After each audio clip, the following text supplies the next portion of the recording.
καταρχάς για την κατάκτηση του τροπαίου. Ο Ολυμπιακός κατάφερε να πανηγυρίσει το πρωτάθλημα σε μια ιδιαίτερα δύσκολη σειρά. Θες να μου πεις για το σημερινό τελικό?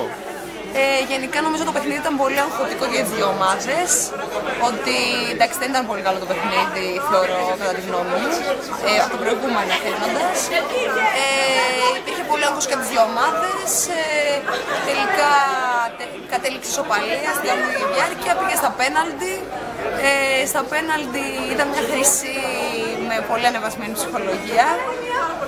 Και γενικά τις κοπέλες που φορούσαμε πέναλτι και αυτές έτσι πολύ παθιασμένες. Δεν ξέρω, εγώ το πίστεψα πολύ ότι θα το πάρουμε. Είναι ροσκιουλέτα, το έχουμε ξαναπεί, αλλά τελικά το πήραμε. Στο χθεσινό τελικό, στην αρχή του 4ου λεπτού, το σκορ είχε φτάσει υπέρ της Βουλιαγμένης στο 8-5. Σε εκείνο το σημείο τι σκεφτήκατε? Λειτουργήσε πιο πολύ? Τίποτα, πιστέψαμε στην ομάδα μας. Γενικά ο προπονητής μας έλεγε ότι δεν έχει τελειώσει τίποτα. Πάμε να κάνουμε την ανατροπή.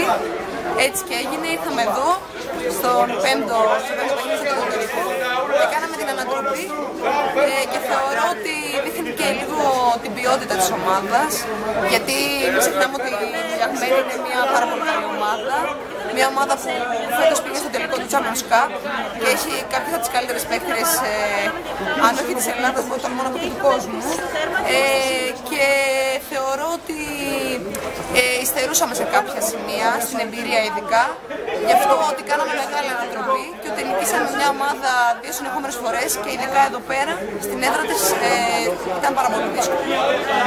Και θεωρώ το καταφέραμε με το πάθος μας. Αυτό. Σας ευχαριστώ πολύ και συγχαρητήρια για πάλι.